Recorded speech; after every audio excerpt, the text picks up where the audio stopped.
Hi folks, so I thought after yesterday's rather dramatically titled video, which I still stand by, the more I think about it, the more I stand by it. I know that sounds slightly defensive, but it's truthful. I thought it would be a good idea to, the way the calendar year is set up, we tend to look ahead at a year from January to December. There's something about the astrology of what we have just gone through with the Mercury retrograde. And I'm sorry, this part is so shiny and bright, but typically I close the blinds here and it makes a difference. Today I just decided I would let it be. I think those of you who follow this channel know that I prefer kind of natural lighting, and doing this during the day than at night is just kind of who I am as well. Once the sun sets, my body really is ready to kind of retire typically. So irrespective, what we've been through astrologically since the middle of March, even through the time when the sun and Pluto entered Aquarius together, one could argue, January 20th onwards, but I really think it sort of picked up in intensity by the middle of February, second week of February or thereabouts. My window's open, so the blind, hold on one sec. Here we go. My goodness, I clearly am enjoying doing these videos so much more. I always did them because I felt like there was something I wanted to get out, but since I miss doing the videos now, and there are times when I think I should give it a day between videos and all that kind of stuff, largely to let the last video settle. And also sometimes when you are scrying and looking at charts and interpreting things, everything can kind of become pitched really high. You're trying to make sense of things, and there is positive transits and challenging transits, and everything becomes a little bit highly strung. It's just the nature of the business. It's the nature of the work.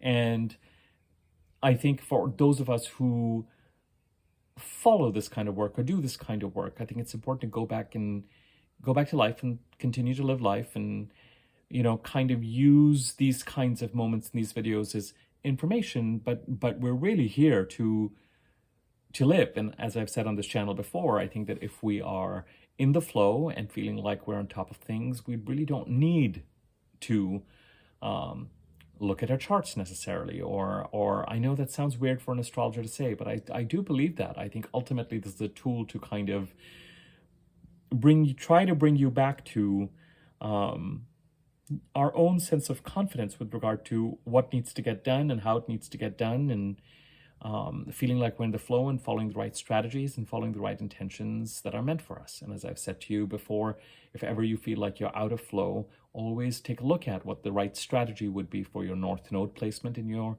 natal chart, and see what the personality traits are for your rising sign, and try and adopt those and see if they click you back in place. Now, the astrology that we have been through, as I said yesterday in my video, which I titled sort of the first day of the rest of your life, it kind of has that feeling to it. I think that if you want to get a sense of where we are at after the eclipses and Mercury retrograde, and as we look ahead over the next week or so especially, that is the video for you to look at and check out. So by all means, take a look at that. At least it gives you a sense and grounding as to what is coming up over the next week to 10 days, where we are at energetically, etc. We are still coming out of the Mercury retrograde and the eclipse. It will take us a second to recover. So, plus, as I've mentioned to you again numerous times, Mercury is still going to be clearing its shadow degrees that it was retrograde on till May the 12th or 13th or thereabouts. Now, it is direct, okay? So it is not the retrograde energy. And as I said, even since yesterday, it wouldn't surprise me if we are ready to go and ready to move forward, and we kind of have ants in our pants to say, okay, I feel that much more decisive. I'm clear about what needs to be done next. Let's go, let's go, let's go. I just thought wait till about the 28th or so. Wait till this Mars-Neptune conjunction today. But it's totally fine if you were in the flow of getting back on the horse and moving forward as of yesterday or day before. Mercury is direct. We will likely tie up loose ends and process and deal with some stuff over the next week and a half, 2 weeks, as Mercury, and especially this conjunction, this third and final conjunction that Mercury will make with Chiron on March the 6th in Aries. Remember that the retrograde Mercury, during its direct motion, retrograde motion, and direct motion, has conjuncted Chiron 3 times, the same Chiron that the new moon solar eclipse in Aries on April the 6th conjuncted to the minute and not just the degree. So that, as we head towards May the 6th, I really expect us, as this week progresses and we head, and May the 6th is, of course, there's something really nice and important and significant, I think, that conjunction happens the day before the Taurus new moon. And it's the Taurus new moon on May the 7th that really gets things going. But by all means, let's continue to carry forward. It is a kind of a birth canal feeling as we come out of this period, as the planets move, as the personal planets. The sun already has done so. Venus gets ready to move from Aries to Taurus. They square Pluto. So we come up again with a sense of urgency and things needing to be done to assist Pluto's transformation in the Aquarius part of the chart. Again, all of this covered in greater detail in yesterday's video. So I'll point you back to where we're at, why I call that video sort of welcome to the first day of the rest of our lives. And anyway, if you want a compass for where we're at, that's the video to look at. After doing a video like that, I thought, let us start to ground ourselves. I felt like I wanted to look ahead at the next year. After, when we go through an eclipse and a retrograde period, like the one we just had and the one that I kind of described in the past few videos, but also yesterday's video, a kind of a period where we are shaking off an old skin. Certainly. It's kind of a metamorphosizing astrological time period with the eclipses and Mercury retrograde since the middle of March to about April the 28th or so. And now we're ready to move forward. When you do that, I think it does become important to, kind of feel like, all right, as we said, we're moving forward, first year of the rest of our lives, greater intention, greater clarity, greater direction, desire to start to be in action again. Wonderful. We start to move forward. And I thought, well, from where we're at, I felt like it was important for me to do a series of videos that grounds us in the astrology of various signs where we've still got planets transiting and where we've got important astrological events occurring. And I wanted to do it in the context of looking ahead by a year or so. So I thought, let me start with the sign of Capricorn that started this new year. We're heading towards May of 2024. Technically, the sign of Capricorn does not have any planets transiting it right now. But it still is an important sign for 2024. For those of you who have seen my video for the first time, when I say the sign of Capricorn, what I'm really referring to is the house occupied by the sign of Capricorn in your birth chart. I use whole signs, WHOLE. However you view your chart is fine. I was going to say, if you have, I think someone made the suggestion yesterday, so I'll say it here. If you have an Aries rising, then Capricorn would, of course, be your 10th house. If you have Pisces rising, it will be your 11th house. If you have Aquarius rising, it will be your 12th house. So Aries, I'm screwing this up. Whoever made that suggestion was right. Look, those of you who follow birth charts, just take a look at your rising sign, figure out where the sign of Capricorn, which house is occupied by the sign of Capricorn, what the issues and subjects and topics related to that sign are, and take it from there. And don't laugh at me. But Aries rising would be the 10th house. Taurus rising would be the 9th. Gemini rising would be the 8th. Cancer rising would be the 7th. Here we go. Leo rising would be the 6th. Virgo rising would be the 5th. Libra rising would be the 4th. Scorpio rising would be the 3rd. Sagittarius rising would be the 2nd. Capricorn rising, of course, would be the 1st. Aquarius rising would be the 12th. And Pisces rising would be the 11th. There you have it. And whatever it is. So the Capricorn part of your chart, the house occupied by Capricorn, I just went through all the rising signs and told you which house that would be, but you look at your chart however you want to look at it. That is what we're going to talk about in this particular video. I do feel we need to revisit it. As we look ahead at the next year, let's say from the end of April of this year to the end of April of next year, there is something I want to highlight. The rest of this year, for the most part, is pretty benign and exciting and interesting insofar as how forward-moving it really is. For May, June, and July, it is all forward movement. I don't care about the outer planets going retrograde. They spend so much of the year retrograde, it's not going to stop you from moving forward. And by forward movement, Mercury, Venus, Mars, especially Jupiter, those are the planets that I really look at in terms of forward movement, especially Mercury, Venus, and Mars. And they are all moving forward through the end of July. So between now, welcome to the first day of the rest of our lives, as of yesterday's video, for the next 3 months, go for it. Get on the horse, start moving, start pursuing the directions and the tasks that you feel you were suspended from doing during the month of April with Mercury retrograde and the eclipses. You were still doing things, you were still making progress. Remember, for April, the tarot card, and I don't usually correspond with it, just corresponded so much, was the Hangman. In May, as I've said, it is the Death card. So as we start to move forward, there's likely to be active transformation, and also Spirit, God, the universe may play a role in, as we move forward, shuffling things around to end and create new beginnings based on this direction and momentum that we are going to start to gather over the next week, 2 weeks, as we head towards that new moon in Taurus, now that the eclipses and Mercury retrograde are behind us. As I said, lovely to have Mercury conjunct Chiron a 3rd time on May the 6th to try and tie up some of those loose ends or whatever's remaining from the Mercury retrograde. And to some extent, the past-looking energy takes us all the way to about the 13th, but it's nice that that happens a day before the new moon in Taurus. And that new moon in Taurus, of course, is conjunct Uranus.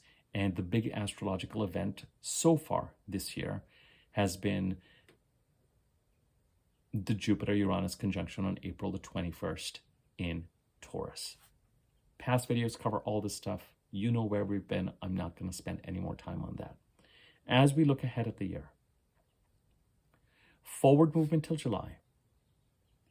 Then, as it always does, Mercury will go retrograde. Specifically, Mercury goes retrograde on August the 13th to August the 28th. So it goes retrograde from August the 5th through August the 28th. One could argue that even till August the 1st, August the 2nd, it's fine, it's forward movement. But let's just say May, June, July. That's 3 clear months of building, moving forward.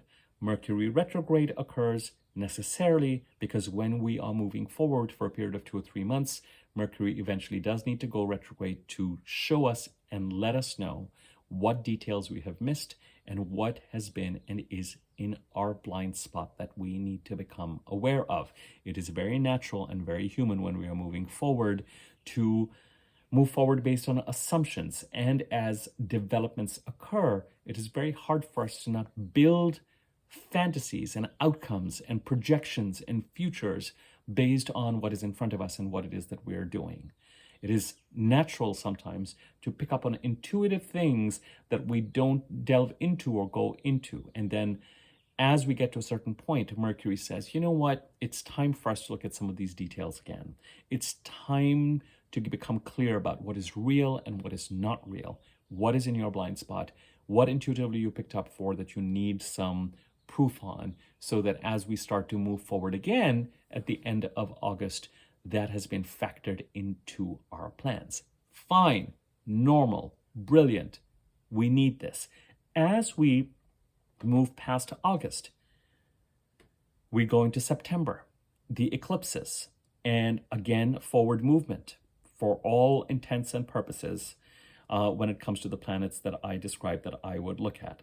October, forward movement, another eclipse. The October's, September the 17th, full moon lunar eclipse in Pisces. October the 2nd, new moon solar eclipse in Libra.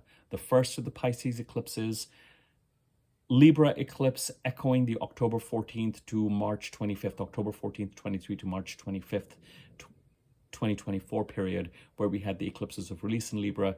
As we've been going through eclipse season, I've been talking about the fact that the Aries Libra eclipses, we've still got one more eclipse of release, South Node eclipse in Libra on October the 2nd, and one more solar eclipse in Aries on March the 29th of 2025.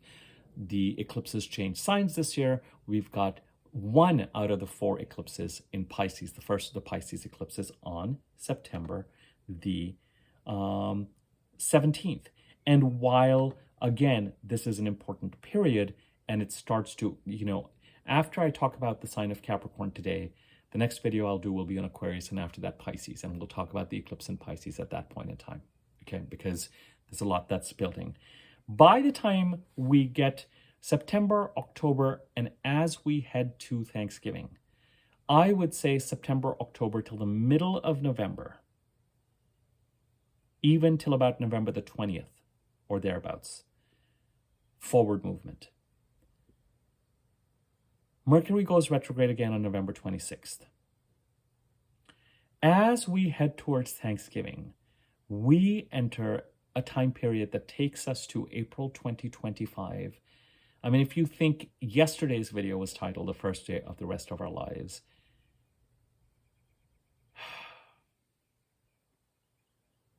Mercury's retrograde November 26th to December 15th.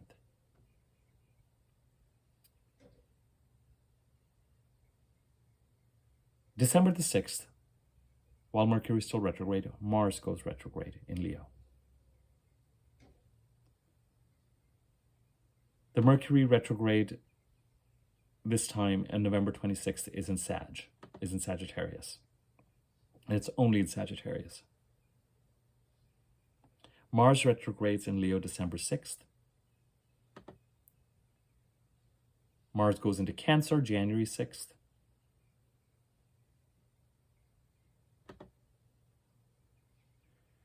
Mars goes direct Feb 24th. You can hear me sighing. In March the 2nd, we have Venus going retrograde. We have March the 13th, the full moon lunar eclipse in Virgo. On March the 15th, Mercury goes retrograde. Both Mercury and Venus retrograde at the same time are retrograding in Aries and Pisces, the two signs where we have eclipses, North Node eclipses, occurring. March the 29th, solar eclipse in Aries. By the end of March, both Venus and Mercury have retrograded into Pisces. April the 7th, Mercury direct in Pisces. April the 13th, Venus direct in Pisces. So from Thanksgiving, if you want to be more, it's November 20th to April the 15th. First Mercury, then Mars, then Venus, then Mercury. And while Venus and Mercury, it's that Venus-Mercury retrograde with the eclipses. That there's a narrative around that is just so between now and Thanksgiving, as I said to you yesterday, welcome to the first day of the rest of your life. Between now and Thanksgiving, build on that. During August, let the Mercury retrograde do its shuffle, reshuffle, give us the data that we need. By the time we get to Thanksgiving, to the end of April, It is, I don't know what is going to be happening at that time. It is reset time.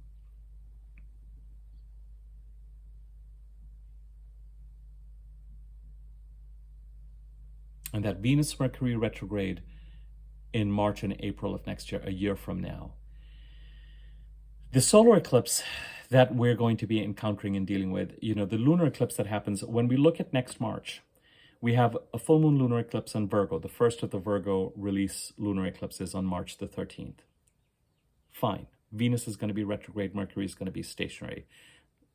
Mercury is the ruler of that eclipse. Anyway, we have time till March 25th. I'll talk about these eclipses when we get closer to them. But it's the same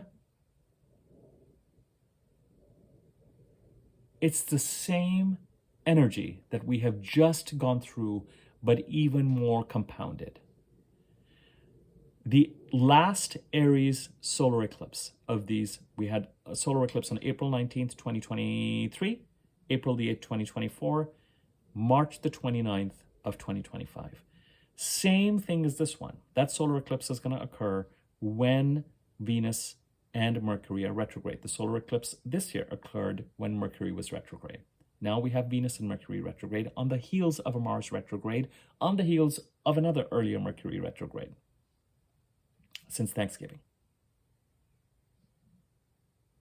by the time we're in March. So that solar eclipse in Aries, especially for those of us who have Mercury direct in our birth charts, it will take us after Venus and Mercury are direct by April the 13th, by April the 15th, let's say, for us to really feel that. It's very similar energy, except even more compounded next year.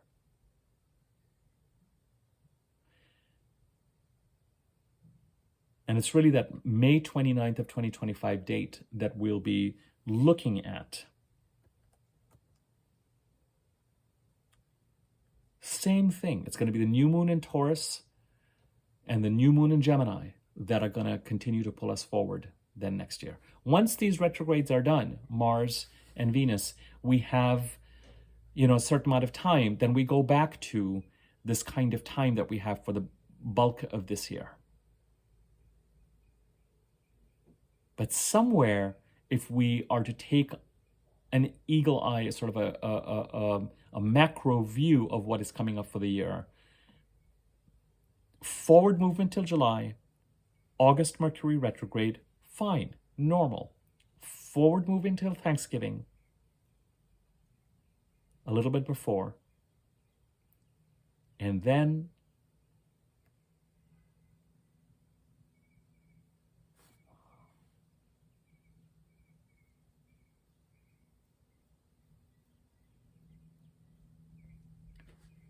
reset after reset after reset after reset after reset. A real period of reevaluation, a real period of where am I at? What needs to be fixed from the past? What needs to be addressed? I mean, what am I going to do? Is it going to be another video by April the 15th that is going to be welcome to the first day of the rest of your life? Likely. So just have that view as we move forward. The reason why I decided to look forward is because we have so much forward movement going on and starting to accelerate. You may not feel it immediately. Right now, we may still be feeling a little bit like Mercury's just gone direct. We are starting to move forward. We are starting to become productive. We're getting on the horse. We have ants in our pants with regard to moving forward. We're still very conscious and frankly are reflecting on everything that these eclipses, these recent eclipses for us and the Mercury retrograde have brought to us. So as we get through the first week of May, as we head to the Taurus new moon, that's after that Taurus new moon on May the 7th that really the vistas open up even more and the acceleration continues even more after May the 13th, after Mercury is completely cleared its shadow.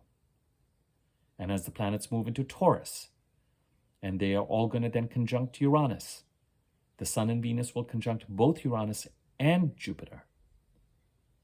As I said, the astrology moving forward out becomes more normal the slower planets, Saturn, Neptune, North Node, Chiron. I know North Node and Chiron are not planets, just bear with me. Uranus, Jupiter. The slower planets are still in consecutive houses. So as the personal planets move, we're going to be in the season of squares followed by trines. And then by the time we get to the planets moving into the sign of Cancer, they're going to get ready to do the oppositions as well. Factor those in, opposing Pluto first, and then getting ready as they move into Virgo, opposing Saturn, opposing Neptune, blah, blah, blah, blah, blah. But from Virgo, they're going to trine Pluto. So, it's the astrology is a little bit more normal. It isn't what I call conjunction season, that since January, that's what we've had, conjunctions with Pluto and then Saturn and then Neptune. We still are technically dealing with a couple of important conjunctions coming up, the conjunctions with Uranus and Jupiter. The Capricorn part of the chart kicked off the energy of this new year. And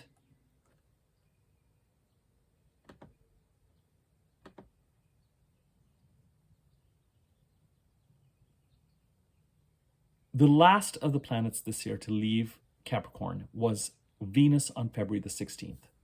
The departures from Capricorn were dramatic. The Sun and Pluto conjuncted in Capricorn, then walked into Aquarius together on the 20th of January. Then Mercury entered Aquarius and left Capricorn, then Mars, then Venus. And the conjunctions with Pluto and the Mars-Venus conjunction were that much more dramatic.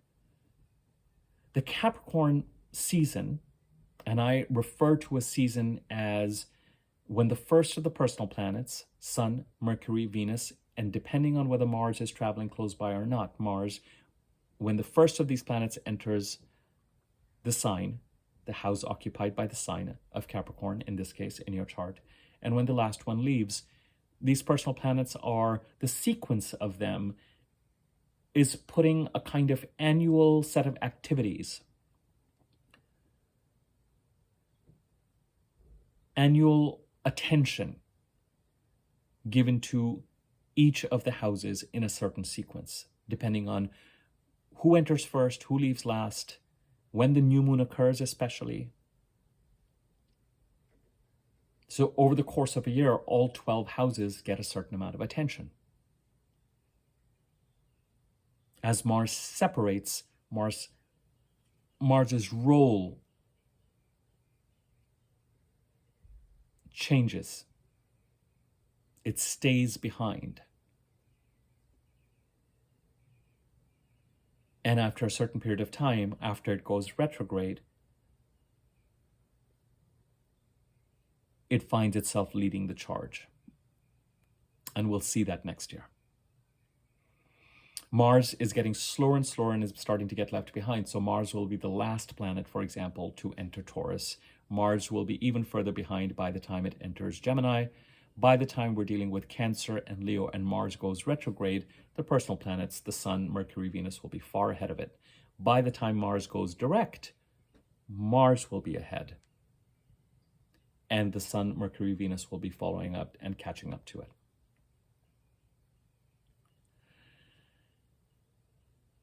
The planets, as they moved through the sign of Capricorn,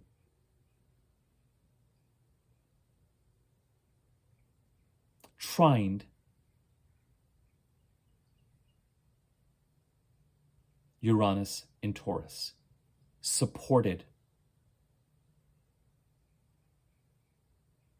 Jupiter and Uranus in the sign of Taurus.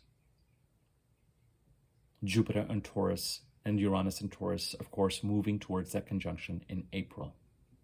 In addition,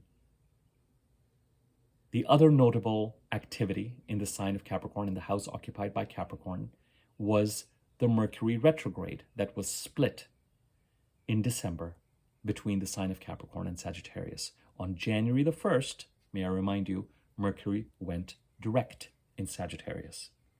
And on January the 14th, Mercury entered Capricorn, this time direct, having been retrograde in Capricorn from December 13th to December 22nd of last year. Okay. Now you might say, okay, Abhi, all of this energy is past energy. Why are you bringing it up now? As we move forward, we're going to have the new moon in Taurus, followed by the full moon in Sagittarius in May.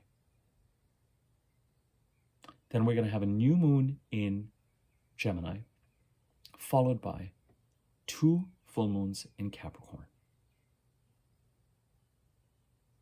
One of the questions that could be worth asking is,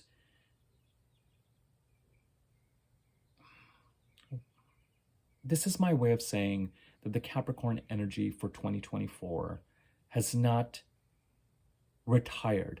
It's not like we're done with it in such a way that we can just wait around till November, December of this year for which of the personal planets that are going to come in and what it's going to look like and how it's going to move forward.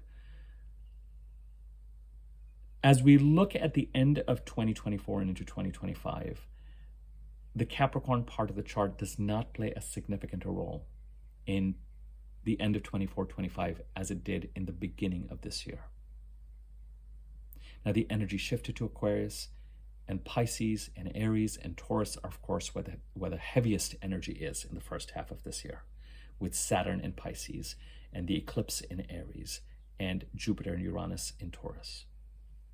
But we did have the Mercury cycle in Capricorn, and that Mercury cycle, as a reminder, started around December the 22nd and ended April the 11th, with the bulk of the energetic work being done between January the 1st and April the 1st, and things becoming wrapped up by April the 11th. This video is not as dramatic a video as yesterday's, and that's deliberate. As I said, part of doing these videos and talking about the energy of the time and are we ready to get back on the horse and the first year of the rest, blah, blah, blah, blah, blah, can get things. I wanted to do a set of videos that were a little bit more grounding and that were looking ahead in a slightly more factual way, that were more macro, and we're starting to plant some seeds in the back of our mind as we look ahead. We don't need to worry about the full moons in Capricorn right now. We just need to, as we scan the year ahead, I just want to revisit the houses we have revisited from the beginning of this year and take stock at what it is that is coming up there so that we can get a sense of how those houses will become prioritized as the year progresses. That's all. We're going to have a full moon in Capricorn on June the 21st, which is going to be opposite Venus and squaring Neptune. And then we're going to have on July the 21st, a second full moon in Capricorn. And with that, we get a slightly more natural seeming order to the new moons and the full moons. Right now, the full moons happen first and the corresponding new moon happens 2 weeks later.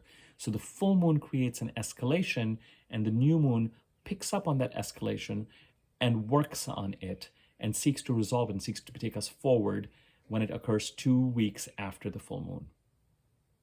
Once we get to July, we're going to have the new moon occurring first, 2 weeks later, the corresponding full moon in the opposite sign, going back to the next new moon and the full moon. We have 2 full moons in Capricorn. It's just an FYI. The second full moon is kind of glorious. It's conjunct Pluto, which is going to be retrograding right in that very first degree of Aquarius. And of course, we're going to have the full moon in the very last degree of Capricorn. That's the only way we can have 2 full moons. And it's going to be trining Uranus and Mars. Mars and Uranus are going to be conjuncting by that time in Taurus. And they're going to be getting ready to, actually, no, Uranus is going to go retrograde, but Mars is going to be getting ready to go into Gemini. And of course, they're going to be trining Pluto as well. Also, the same, remember that the June 21st full moon in Capricorn opposed Venus. So the Sun and Venus were really close together in the sign of Cancer. We had the full, in the first few degrees, we have the full moon in Capricorn. This is the June 21st one, and they square Neptune in the last degree of Pisces. By the time the full moon occurs a month later, you've got the full moon conjuncting Pluto, trining Uranus and Mars, which are also in Taurus, which are also trining Pluto, and the Sun by this time is trining Neptune. It kind of, so whatever tension, whatever it is that first full moon brings up, and this is what I mean by we're going to be dealing with these kinds of first a square, then a trine, first a trine, then a square. Very normal. We're going to go back to a much more sort of normal astrology where some of the astrology, excuse me, sorry about that, where some of the astrology, I'd actually opened a window in my bathroom and it just became really windy. So it kind of threw things off the shelf. Okay, anyway, I had a suspicion something like that was going to happen. Anyway, so that second full moon, whatever it is that first moon, the second full moon is gonna just is much more transformational, and it's kind of nice that we have that as that last full moon on July the 21st, because remember, by the time 15 days later we get into August, Mercury's going to go retrograde. The biggest reason I wanted to stick to Capricorn was not just the fact that, hey, we've got 2 full moons going on, but also the fact that by the time we get to September, Pluto goes retrograde on May the 4th, something I was reluctantly, but realized that I needed to, talked about yesterday and covered yesterday, because Pluto goes retrograde in this coming week. And yesterday's video was a weekly overview of the coming week that starts tomorrow. Pluto goes retrograde on May the 3rd. And Pluto is going to be till September the 2nd, be going over the same degrees slowly that it went over between January the 20th and April the 28th.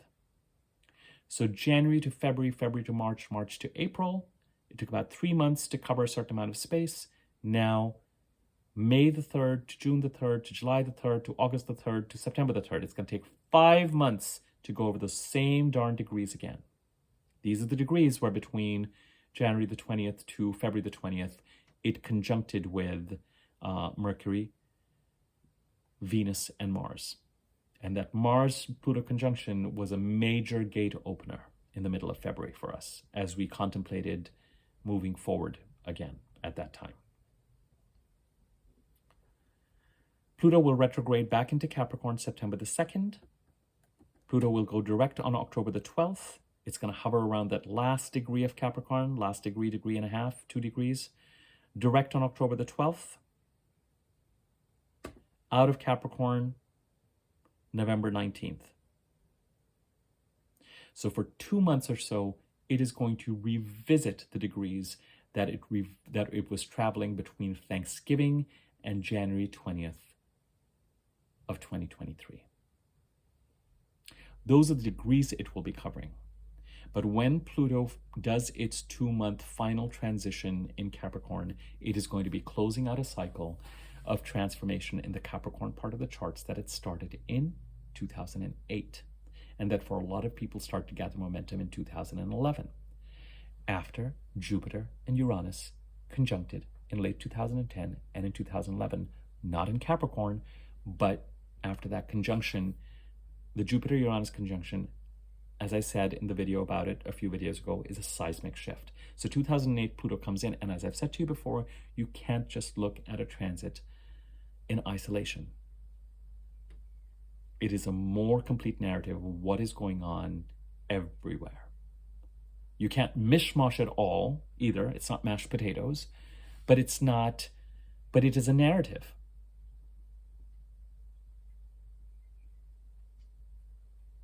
And then when we factor in where and how in that narrative it is actually in conversation with sort of the natal planets in your chart, that is what gives it an even more specific flavor, specific to each of our charts and our lives. As we look ahead at the sign of Capricorn, we have 2 full moons in Capricorn in June and July. The first one, more tense, requiring action, setting up a challenge. The second one on July the 21st, transformational, conjuncting Pluto, trining with development, with some sort of completion. And we can't but, Mercury cycles are really, in today's day and age, significant and important. Capricorn is in my 6th house of jobs, work. During this Mercury cycle, between December the 22nd and April the 11th, my YouTube channel went from, 800, 900 viewers or something like that, to, at present, is it like 2,000 viewers, 2,050 viewers, something like that? And as I headed to April the 11th, when that Mercury cycle closed, I monetized this channel. Was the most dramatic activity happening in the Capricorn part of the chart? Not necessarily. But it was a bedrock. Prior to that Mercury cycle, we had a Mercury cycle in the sign of Virgo. A Mercury cycle starts when a retrograde Mercury and the Sun conjunct. It has 4 phases. The retrograde Mercury continues, go behind the Sun, phase 1. Phase 2 starts when it goes direct. And that is sort of the most sort of implementation, seed planting activities occurring. Then at some point, Mercury will catch up with the Sun and conjunct it again. Phase 3 begins. Then at some point, Mercury will go retrograde. And from that point in time to when it conjuncts the Sun and restarts the next Mercury cycle is phase 4.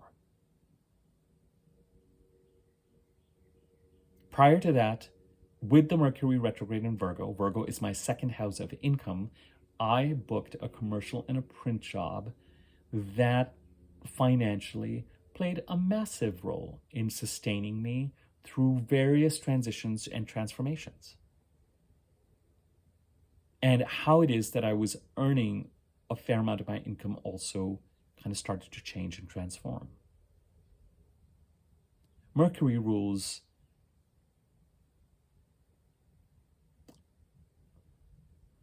there may have been a time when we were looking at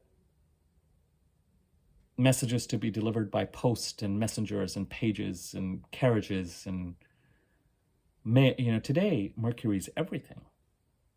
It's not only your cars and vehicles and your commuting, it is your technology, it is email, it is YouTube, it is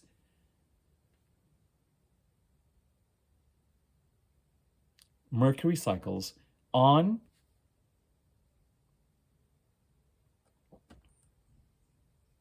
currently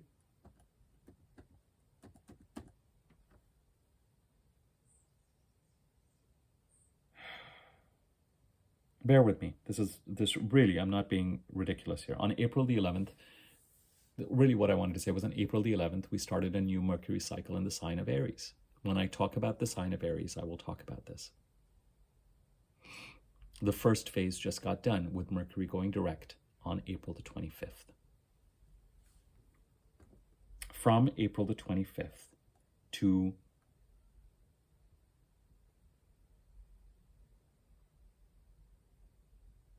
June the 14th is the implementation phase. June the 14th, Mercury and the Sun will conjunct again. Then tweaks will be made and there'll be further growth till August the 5th. August the 5th, Mercury goes retrograde and the Aries communication cycle ends on August the 18th. We are having the Mercury cycle occur during the time period when the new moon solar eclipse in Aries is going to be active. Do I have a sense of what this Mercury cycle is about? Yes. But Mercury just went direct on the 25th. I have till June the 14th to implement and see what needs to be implemented, and not only what I need to do to support the Aries part of the chart, but what Mercury is also going to bring and compound on and grow through communication, through commuting, through travel potentially, through technology, through everything that's going to be built there. Is it potentially more dramatic than the Capricorn or the Virgo ones? Yes, because it is a Mercury cycle that is supporting an active eclipse. But a Mercury cycle provides a certain bedrock of stability while all this other stuff is going on.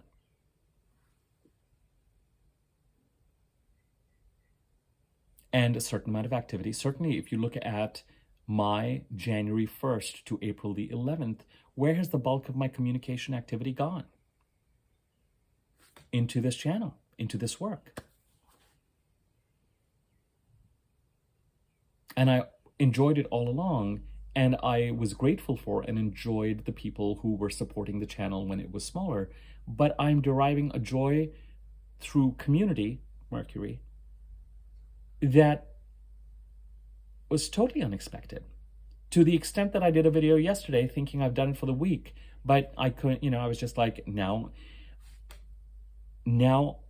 I am consciously in communication with the community that is around this channel, so that if I'm not in communication with it, I miss it. So, Mercury retrograde, Mercury cycle, planetary transitions through Capricorn in the beginning of this year, with the Sun and Pluto conjuncting, and the Sun and Pluto having a conversation, an annual conversation in the last degree of Capricorn, entering Aquarius together, where Pluto will spend the bulk of this year. 2 full moons in June and July to build on. They are not eclipses.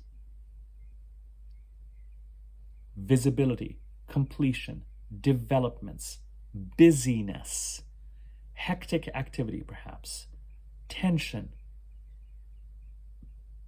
completions, offers.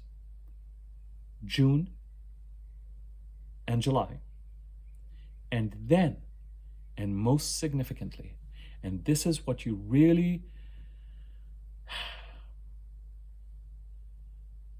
since 2008, Pluto has been in transitioning till November 2024 in the part of the chart that has to do with my work and my health and my pets,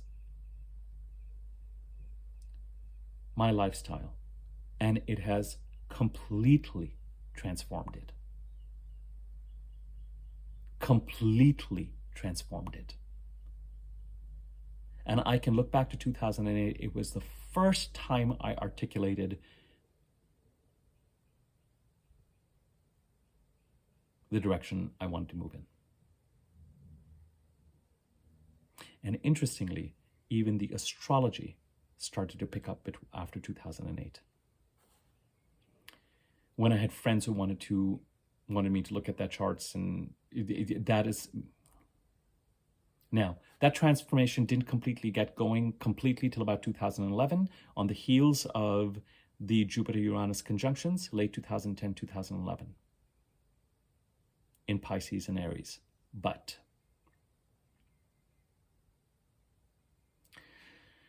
with a Pluto transit completing between September and November of this year, I have said this to you before numerous times, understand what Pluto is trying to complete as part of that transition.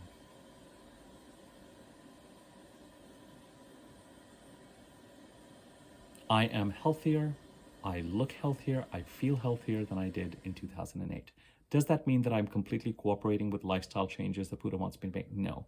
But if I, as an astrologer, know what this is, I have the rest of this year, I have till November, but especially between September, to make the changes that Pluto has been trying to get me to make with regard to my lifestyle, aka health.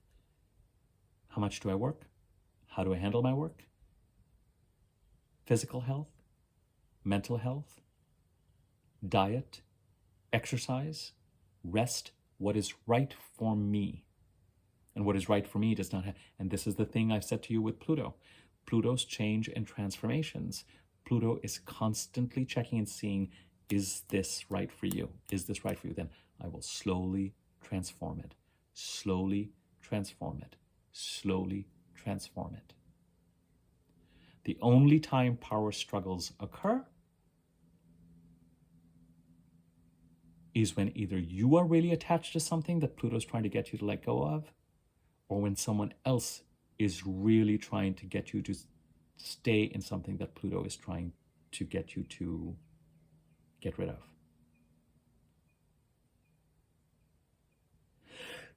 Excuse me.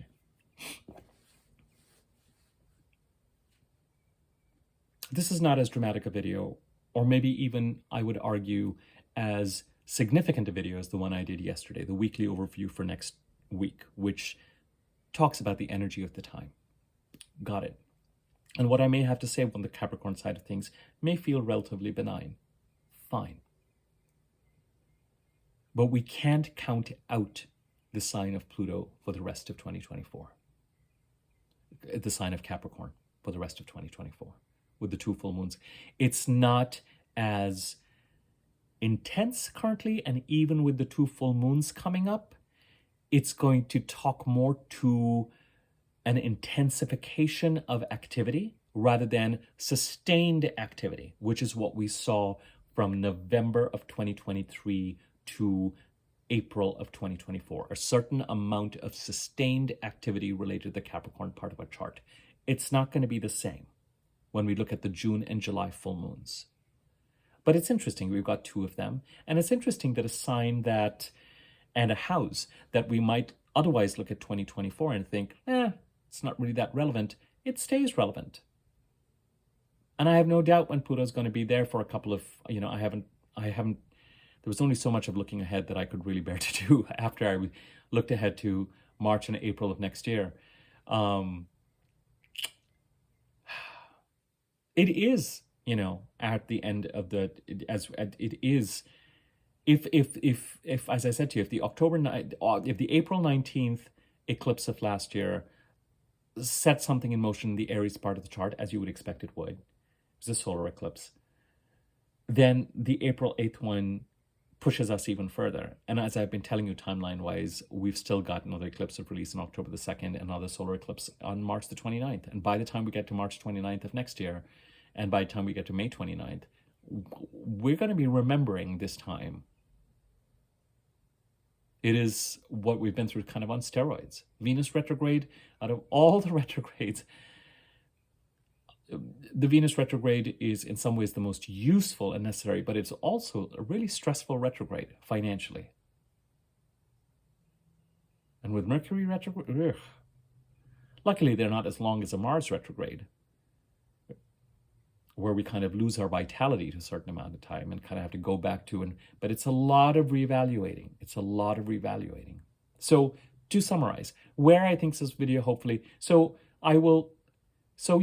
welcome to the first day of the rest of our lives, because the first day of our rest of our lives next year, in the middle of April, is going to be building on this time now, when we're really ready to move forward.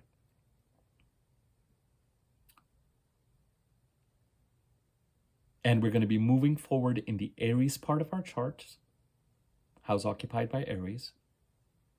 We're going to be honoring and seeing the effects and the impacts of the Jupiter-Uranus transition over the next 13 months or so. We're going to be focused on stabilizing the Pisces part of the chart. As the planets move into Taurus and as they move into Gemini, they will be in conversation with Pluto in the Aquarius part of the chart.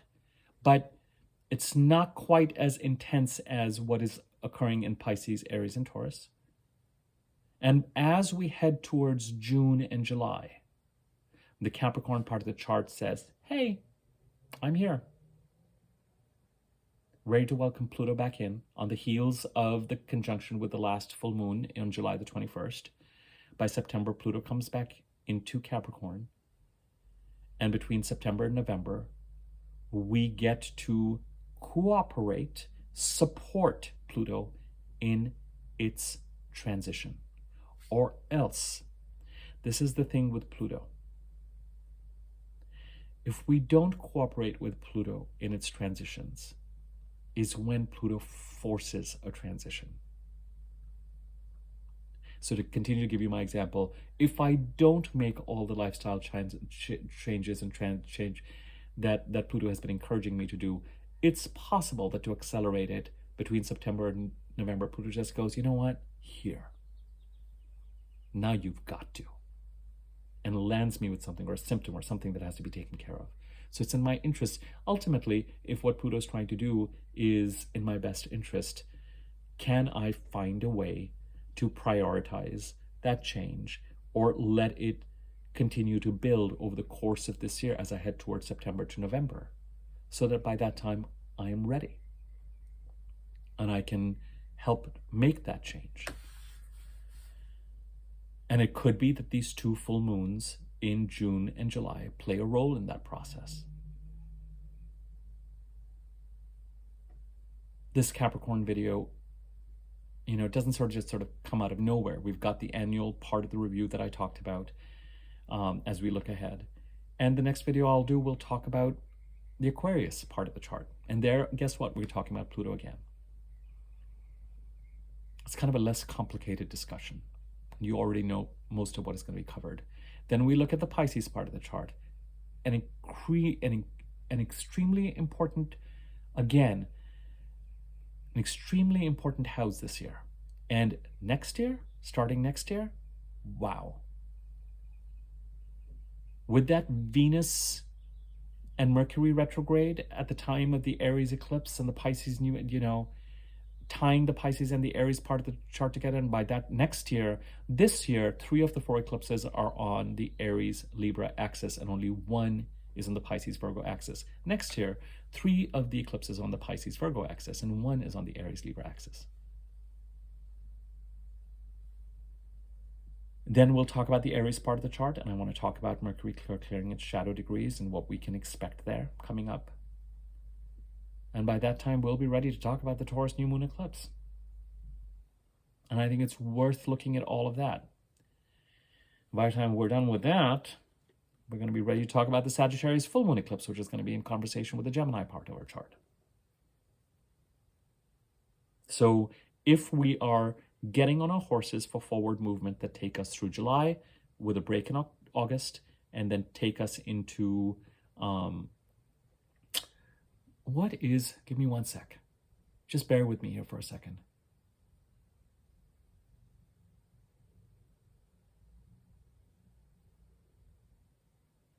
And then with the, sorry about that.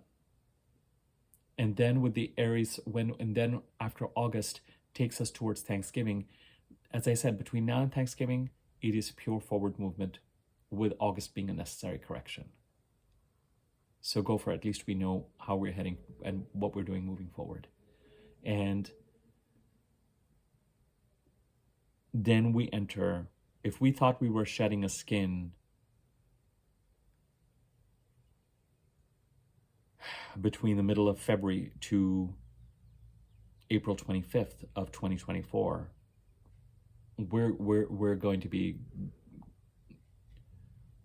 building on that, and let's just say that we're likely going to be putting finishing touches on, but the real transformation based on the astrology that I've seen as we head towards April, it's sort of a 5-6 month period that takes us from Thanksgiving to the middle of April. November, December, Jan, Feb, March, April, 5 months. All right, folks, enjoy the next 6-7 months. Move forward, make things happen. Go in the direction you want to go in. Stabilize the Pisces part of the chart. Prioritize the Capricorn part of the chart so that we can help Pluto finish its transfer, coming back to this video, so we can help finish in the middle of everything that we've got going on. Don't forget to prioritize the Capricorn part of the chart and pay attention to those 2 full moons in Capricorn in June and July, and start to help Pluto finish up its work. Pluto's retrograde as of May the 3rd, and Pluto is so close to Capricorn between now and September that for all intents and purposes, it is really transforming both the Aquarius and Capricorn parts of the chart. It enters Capricorn in September, but Pluto, like all planets, has an orb. and Pluto going retrograde in the 2nd degree of Aquarius, it's finishing up what it needs to finish up in Capricorn as well. If you found this video useful, feel free to share it, tell your friends about it, whatever. You know, if someone's going to find it useful or helpful, let them know. There is a thanks button if you want to contribute to the channel in some way, and you can use that. There's no pressure. But if you are interested in me having taken a look at your chart and giving you a reading, you can contact me at the email address in the description box below, and I can give you information about rates, etc. If you have not subscribed to my channel, please feel free to do so. I do want to, over time, I post the links to these videos on Twitter and on my Facebook page, and I'd like to get away from doing that. So if you are by any chance watching these videos from Facebook or Twitter, try and find me on YouTube, acertainlightastro, and subscribe there, because I would really love to clear up. I want to be done with my Twitter account eventually, and I really want to clear my Facebook page to kind of be a more personal page. And quite frankly, I'm sort of in this, since the beginning of this year, I've been on this massive kind of cleaning up social media thing. So over the next few months, if I could get you guys to subscribe, that'd be great. Next to the subscribe button is a bell icon. If you hover over that, there's a wiggly bell on top. If you click on that, you'll be notified whenever I do new videos. Thank you for all your support, and I hope you enjoyed this one. And until the Aquarius video, let me go and see what is going on with my bathroom window now. Okay.